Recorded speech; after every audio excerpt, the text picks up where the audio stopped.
Hello, my friend. Stay a while and listen. What's going on YouTube? It's Filthy and we're back with another video. Today we're looking at which class has got the fastest start for Season 22. This is going to be primarily from a solo casual player perspective, but we will touch on groups at the very end, and I will also let you know what my plan is for the opening weekend. Now for Season 22 we've got two season themes that are going to be very helpful for us. We've got a fourth slot in Kanai's Cube. This does come into play once we get past 70 and we start extracting stuff. Obviously some classes get a lot more out of this than others. We also get shadow clones, so whenever we click a shrine or pylon we get a buddy who will help us and do an awful lot of damage. So getting to 70 this season is going to be as easy as it ever has been, so we aren't quite as reliant on finding items ourselves to help push that process through. And also this will be useful post 70. These clones do damage all the way up to GR 120, so this is going to be as easy as it's ever been. But what we're going to consider today, we're going to consider, do the classes have access to early multipliers? Are they easy to pick up at level 1? Can we make a level 1 ult and come back and get some interesting items? What are the 2 and 4 piece Hydra bonuses? Are they good for helping us get that 6 piece? Do they help us out particularly? 6 piece, how good is it? How easy is it to set up? We're going to look again at multipliers and items. Are they easy to find?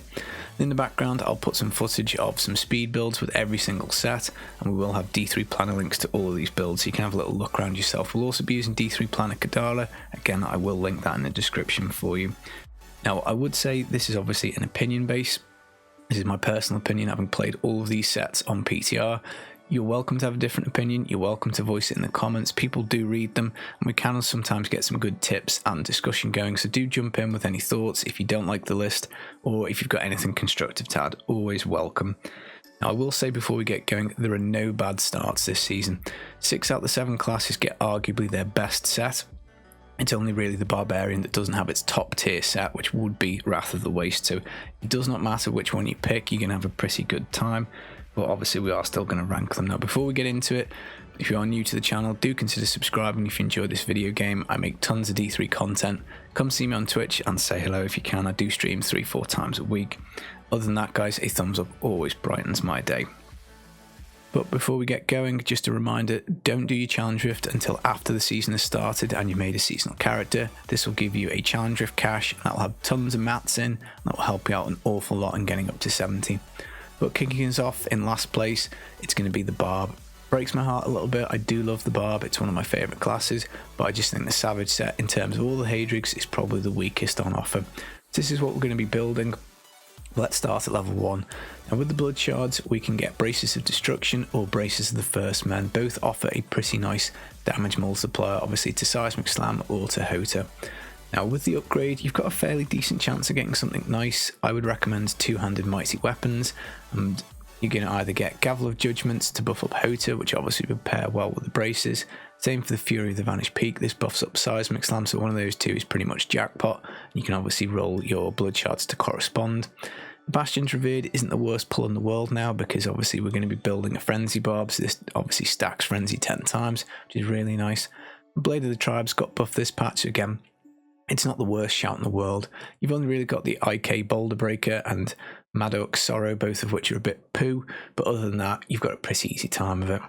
Now getting to 70 is not going to be much of a problem, and when you do hit 70, I'd make another level 1 Barbarian, and I would be spending my Blood Shards on a Band of Might.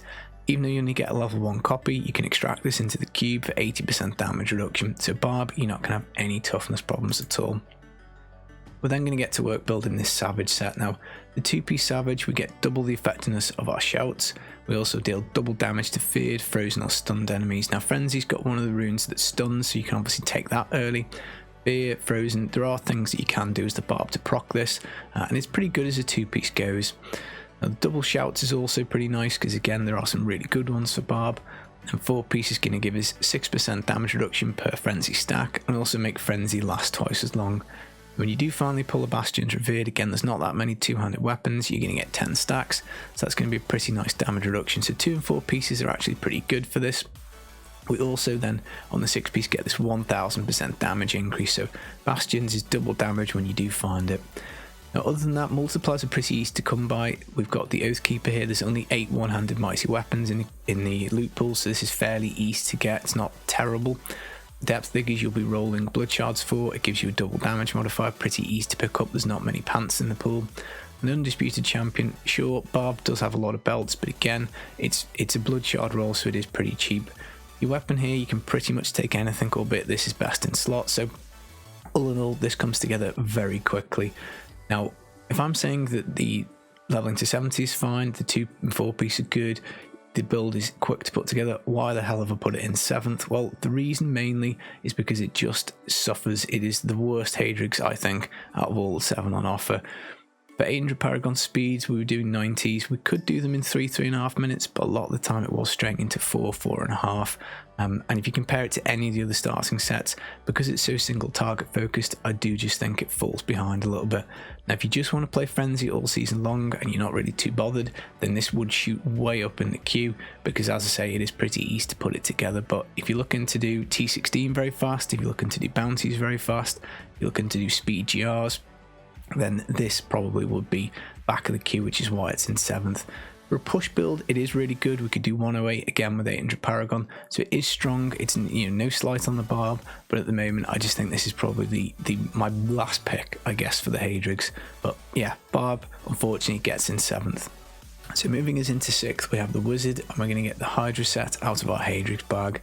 At level 1, we can actually get a multiplier now as Wizard, because the Winter Flurry has been buffed, so Hydras will deal up to 150% damage, and they also have a chance to release Frost Nova, providing you damaging with cold skills. So again, the cold skills, this applies to everything. So Frost Nova is quite a good defensive ability. It will do a nice AoE freeze for you, and the Hydra damage is pretty good. Unfortunately, out of your upgrade for a Wizard, it really is quite difficult, because there are quite a few one-handed ones in the pool. A few of them do offer a benefit, which is nice, but most of them, I'm afraid, are a little bit rubbish. So what we're looking to hit, well, Wand of Woe with buff Explosive Blast, that would be okay. Unstable Scepter does Arcane Orb, that again is pretty good. And then realistically, you're looking to hopefully get Fragment of Destiny, because obviously this buffs up your Hydras, which obviously pairs with the Winter Flurry and the set. Or the Serpent Sparker, again buffing Hydra. There's no guarantee, you might end up with something not particularly good. Now, I would say actually, again, you can do the same with the Barb trick. You can make yourself a level 1 Wizard and come back and get Braces and go for Ashnagar's Blood Braces. So this is a good toughness item to pick up, albeit you might not need it because Hydra is pretty tanky. Now, the 2-piece, we get double the duration of Hydras and we get more multi-heads on them. So again, that's probably okay as a 2-piece. It's nothing amazing, but it's alright. And then the 4-piece, we get 8% damage reduction for each Hydra head. Now, when we do find the Serpent Sparker, that's 80% damage reduction, which is absolutely nuts. You pair that with the Blood Braces, you're going to be pretty darn tanky early on. 6-piece, we get 2000% damage for each Hydra head. Again, it's super important to find the Serpent Sparker here. We're also going to look to get this Fragment of Destiny. The ones obviously are a bit fiddly, so they are quite difficult to get. We've also got to find the Magistrate, so this again is another modifier. We do roll blood shards on this, so it's not too bad. And then we're going to need a level 70 Winter Flurry. Again, we're going to spend shards on this. This probably isn't the hardest thing to put together, but the fact that you've got to go double wand on the multiplier does make it a bit of a pain in the butt to gear. Halo Carini is quite difficult to get. Again, you know, you do need the toughness, particularly until you get the Serpent Sparker. All in all, it's fairly strong. We were doing GR 100 in 3 minutes with 800 Paragon. It is a lot of fun actually to play the Hydra. I was thinking it would probably be better. So the reason I've just put this in 6th is because it just seems a little bit of a pain to build, and ultimately this multiplier here for leveling isn't amazing. So all in all, we're just going to give the Wizard 6th. Now in 5th, we're going to get the Crusader, and we're going to get the Aegis of Valor set. Now this is one of the strong sets in the game. I do like it. It's got a couple of skills that you can use off it to build. Now at level 1, we're going to go for shields. We're going to hopefully either hit a Guard of Johanna, which buffs Blessed Hammer, and that is probably your ideal pick because you can then roll yourself a pair of braces and get Gabriel's Van Braces, which really helps out with resource for the Wrath, which is nice. Now the other shield you can get is the Denial, and you can build yourself a Sweepsader. Now the upgrade for 70 for Crusader isn't amazing. It's pretty difficult to get something good. You've got a choice of either one-handed flail, you're looking for the jackpot here, of going for a Dark Light, which obviously buffs Fist of the Heavens, huge damage increase on this, but obviously there are 8 of them. You know, Grafalcon's Foot's okay, you can go for that. Johanna's Argument will buff Blessed Shield, so there's a few things you can hit that are quite nice. Or you can go for the two-hander. The Mortal Drama offers bombardment damage. We've got the Golden Flens, which will go with the Sweep attack shield, the denial, which is pretty good. And then lots of these have also got, you know, multipliers on. Bless shield for Khan's leniency, Fate of the Fell, which we can use with Hail and Heaven's Fury.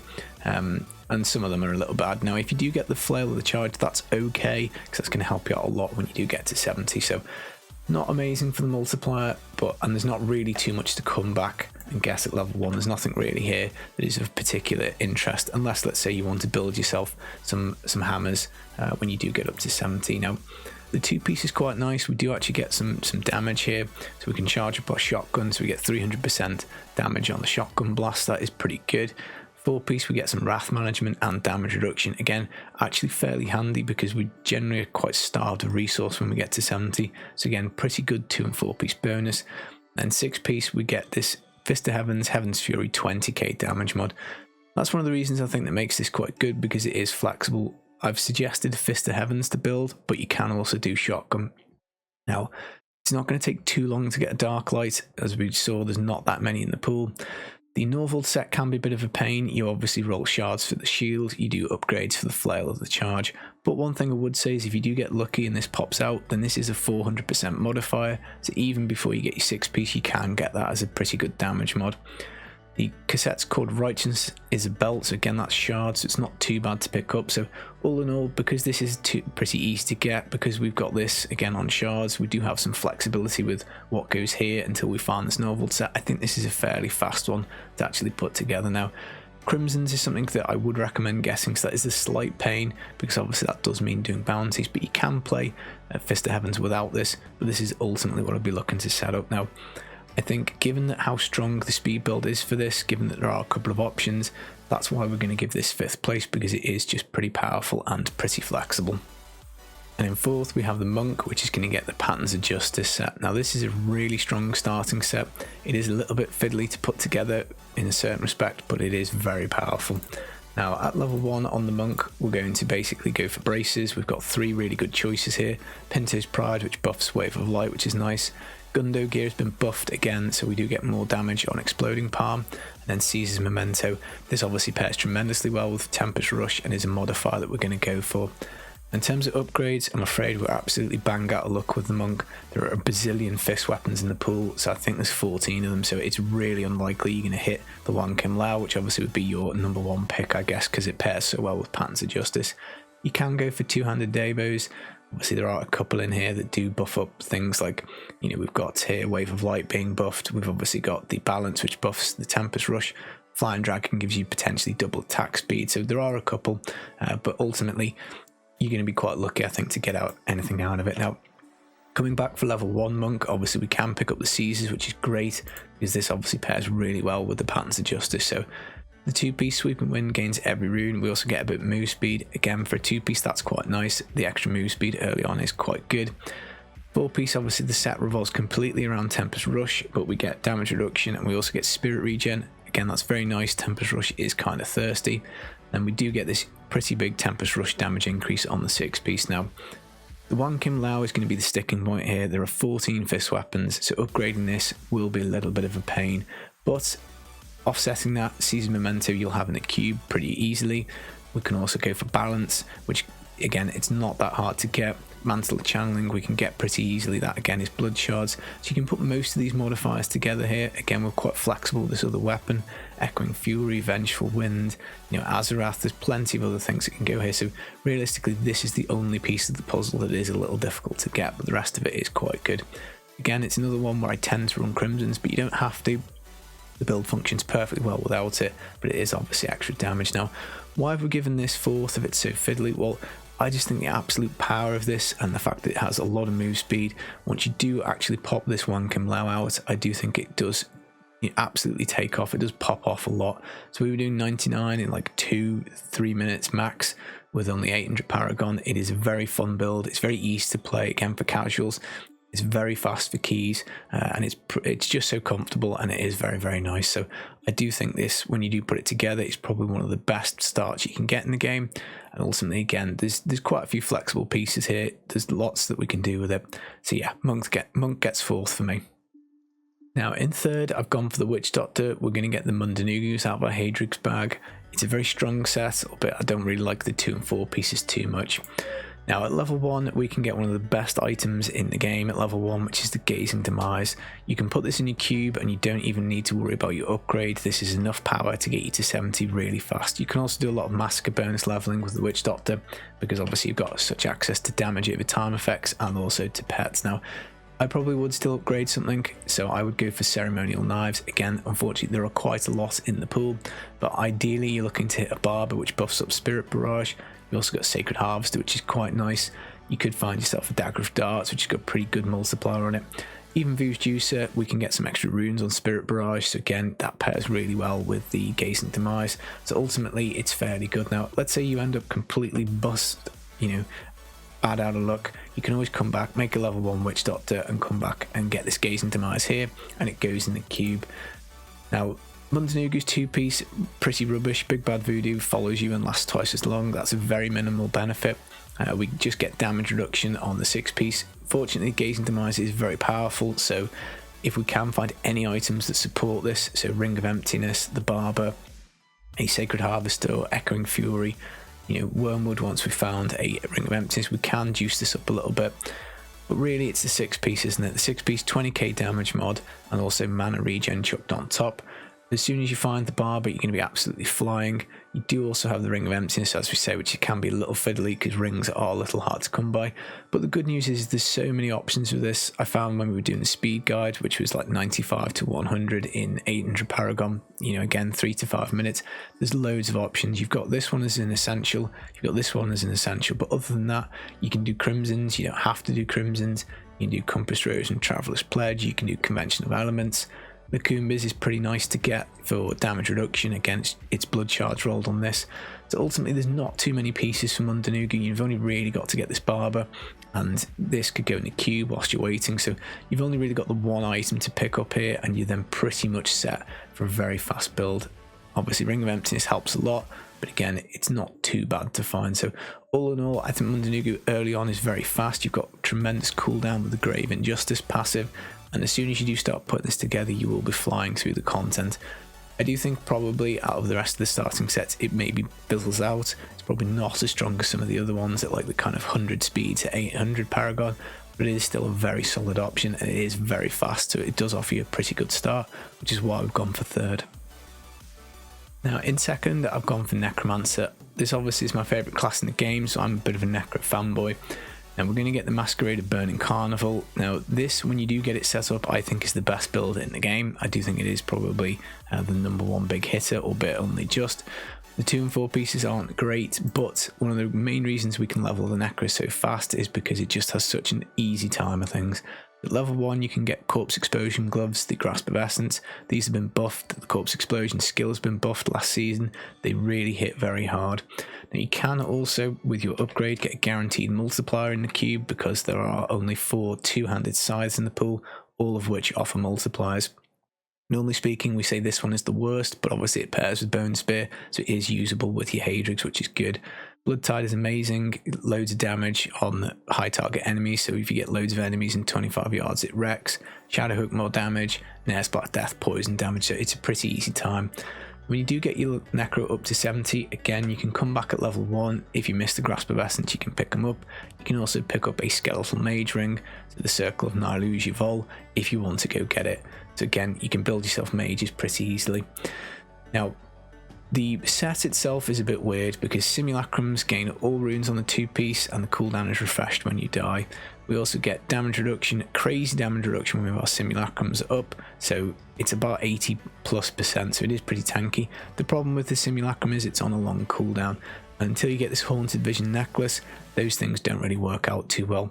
But when you do get the 6-piece, you get a 10,000% damage mod on Bone Spear. We could do like T9, T10 with very minimal Paragon and, cruddy gear pieces. So the Bone Spear does hit hard enough, provided you've got yourself a Maltorius and also a Scythe of the Cycle. Now this Haunted Visions amulet is difficult to get. There's no way around that. There are lots of amulets in this pool. It's going to take a bit of time for it to pop out. Now, that might make you think, well, why on earth are we recommending this for second? Well, the reason is because we get the Legacy of Dreams gem as our second gem pretty much on the season, and with the 4th cube slot we can really build things very easily with the Necro. So what we're going to do is we're going to make a Legacy of Dreams Necro to start. We can do Tragul's Corroded Fang for 200% damage. We can do Scythe of the Cycle for 400% damage. We can do a Rylena's double damage. We can do Nair's Poison Skills, more damage. Maltorius, Blood-Type Blade, whichever combo it is. We've obviously got the Corpse Explosion Gloves, and we can basically build something that will get us up to kind of like that T10 level very quickly. Now you can just simply do the Bone Spear, and you can just simply try and push the cooldown of the Simulacrum. So you can take a Messerschmitt's Reaver in the cube to try and push the cooldown in this 4th slot. Maybe you find yourself a Zodiac. But ultimately, because you can build almost anything with Necro very fast, you'll be able to get to the point where you're getting tons of DBs and you just want to be stuffing them all in the cube, trying to get your Haunted Visions. Now when you do, this set absolutely pops off, even with just the pieces and 300k sheet damage. So absolutely trash gear on PTR. After the braces nerf, which you hear, these are the new braces, we could still clear T16 very fast. Crispies can be a bit of a difficulty to get, but again, in that T16 clear, I didn't use it. We also didn't use Convention of Elements. It was literally Rogue and Abrasband, which you can get from bounties. So as I say, once you do get the pieces, this is the key to the whole thing, the Haunted Visions. It goes off massively. But the good news is, even without this, a Necromancer is very easy to build, particularly with this 4th cube slot, because you can just stuff an extra weapon in here. Now I will be doing a Necro starter guide to go through this in a bit more detail, but trust me guys, Necro is a very fast start. And in first place, probably no great surprise, we have the God Demon Hunter. Now this is pretty close to the Bone Spear Necron overall as the best build in the game. It's probably only maybe slightly behind it, maybe a Rift level, if even that. We get this as the Hydra, which is phenomenal. It's super easy to put together. The 2 and 4 piece bonuses are tremendous, but let's start at level 1. Now, there isn't really much that you can get as a Demon Hunter. We can go for the Hellcat Waistguard, but I probably wouldn't bother. I'd probably just save the shards. The good news is, though, out of the upgrade, we get a guaranteed multiplier.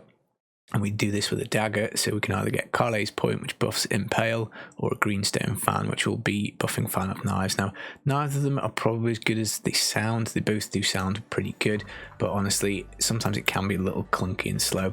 Now, at level 1, you can, again, when you get 70, roll another level 1 ult. You can come back and get Raps of Clarity, which obviously buffs up your toughness quite a lot, so that is kind of nice. Again, toughness, you shouldn't have much problem. Now the 2-piece Gears of Dreadlands is amazing. We get 200% damage on primary skills, which is obviously fantastic. Best 2-piece probably on offer this season. 4-piece, again, damage reduction. We also get 8% move speed, so we get 20 momentum stacks, so 160% move speed on the 4-piece. Yes please, that's going to be phenomenal for finishing your season journey. You'll be zipping around the map, picking up all the resources and all the keys and progress. Absolutely phenomenal. And then 6-piece, 10k damage mod. Importantly, it's to all primary skills. Now, obviously, we're going to recommend building Hungering Arrow, but you can by all means play Bowler if you find those pieces. Now, again, the wonderful thing about the God DH is the multipliers are quite easy to get. Satchels, you've got, again, different satchels buffing different primary skills, but Hungering Arrow with this series satchel, it's only costing blood shards, so it's very fast to get. Hunter's Wrath belt, fine, there are lots of belts in the pool, but again, it's a blood shard spender only. You could also do upgrades for this and that would speed it along, but again, it's not a massive multiplier. It's not like the build doesn't work without it. And then for the crossbows, Dawn obviously is a preference, but you don't need it. Valor's, again, preference, you don't need it. Ultimately, provided you get yourself a series satchel, a pair of depth diggers in the cube, which again are blood shards, Hunter's Wrath belt, the 6-piece, you'll be dumping out loads of damage, and then you just fill the build out as you go. So in terms of just the raw 6-piece and the easy of these modifiers, it hits like an absolute truck. It's so fast, and then when you do put it together, you can take these weapons, you can do yourself a Yangs for T16. There's loads of different options. Plus, as I say, you could also build something like Bowlers. Focus and Restraint, again, COE, Elusive, you're looking for lots of different rings. Squirts is nice to have, but it's not a must-have. So all in all, you can put this together very fast. And as we say, you can also do Raps of Clarity in the cube whilst you're looking for toughness items like the Elusive ring. So make no mistake about it, for me, this is definitely the fastest start for solo casual play. And if it wasn't for the fact that I played this so much last season, I probably would start it off because it absolutely slaps. And this now brings us to the group play. I'm not going to spend a ton of time on this because I think it's actually pretty straightforward. So in last place for grouping, we're going to do Wizard. I just don't think the Wizard really gets in. The DPS isn't high enough to justify jumping in as DPS. There are no real Wizard support builds. So, if you're wanting to be in a group, then don't pick a Wizard. In 6th, we're going to go for Crusader. You could possibly do Fist of Heavens as DPS, and later on in the season you will be able to run Shotgun as RGK, but initially for that opening weekend there'll be much better choices for you to pick. It's going to be easy to get into a group playing a different class. In 5th, I've gone for Witch Doctor. Witch Doctor can do trash clear. Mundanuga is pretty good at speed, so you will be able to keep up with groups. You will still be able to find that you'll be able to do that as a DPS. I think you'll probably find it a little bit easier to do that. In 4th, we're going to go for the Demon Hunter. The God DPS, as we say, super easy to set up. It does a lot of damage. It's a fairly decent XP farming meta. Obviously, you can stuff that with a support. You can run triple God DH. It's pretty easy. You can also run ZDH when you do a God Demon Hunter. Again, that comes together very fast. It's super tanky, so it is pretty good. But in the top 3, we're going to have the pretty standard support build. So 3rd, we're going to go for Z Monk. This obviously is generally a sought after build. I find it a little easier to find Z Monk than Z Barb, but even still, if you roll yourself a monk, you're going to have no problem getting into groups. People are going to be clambering to try and play with you. Same goes for 2nd, which is going to be Z Barb. Z Barbs are like absolute gold dust. I really struggled to find one last season when I was playing. We did get one in a couple of times, but I'm probably going to roll a Barb as my 2nd class because ultimately it's such an important group role. I'm probably going to have to fill it myself. And then 1st, if you want a group, obviously guys, it's Necromancer. You can run rat runs for mages. You can do bone spears. I'm pretty sure bone spear with 1 support, triple bone spear will be the most common group that you find at the start of the season because everyone's going to be rolling necro. Rats is obviously pretty good to set up as well, and you can also fill 3 of those roles with necro, so you can do Z-Nec, which obviously is a very good support build. So ultimately, if you're looking to group and you're wanting the fastest start, probably roll the Necro because it fills the most roles, then a Barb, then a Monk, and also God DH would be a pretty solid start. But ultimately, if you're looking to group and really grind the XP out in the first couple of weeks, they're the 4 classes that I would consider. That brings me to what am I planning to do. I'm going to roll a Necro 100%. I think Necro with the Z-Nec for rats is going to be really good, so I know that I won't have any risk of falling behind. I'll always be able to play that support character. I should have a couple of DPS options, whether it's mages and I do some rats, or whether I build Bone Spear. Bone Spear is going to push really high. I'm really excited to see how that goes. And I'm hoping to get into a group with 3 or 4 other Necros. So maybe 4 Necros in the group, maybe 3. And then we can all pass each other gear. So maybe early on we build Legacy Dreams Corpse Explosion, 1 Bone Spear, 1 Mage. And obviously we swap the gear around between us. And we maybe can rotate some of the roles as well. Ultimately, after that, it depends how easy it is for me to find a Z-Barb. I might make Barb myself 2nd. That's a pretty good alt to roll. And if not, maybe I'll go for Crusader because I do fancy playing some Fist of Heavens because it is a lot of fun. But I'm going to play all 7 classes next season. Do come by the stream. We're going to have 5 of them on softcore. We're going to go for Wizard and Witch Doctor on hardcore. I'm super pumped for Season 22 and I absolutely can't wait. So that's it, guys. That is the list. That is my thoughts on solo play. A little brief touch on group play. Obviously, let me know your thoughts in the comments below. Where do you think you would move things around? Obviously, there are passionate players with classes that they love. So by all means, argue your case for your class in the comments. Season 22, let's go. Let's smash it.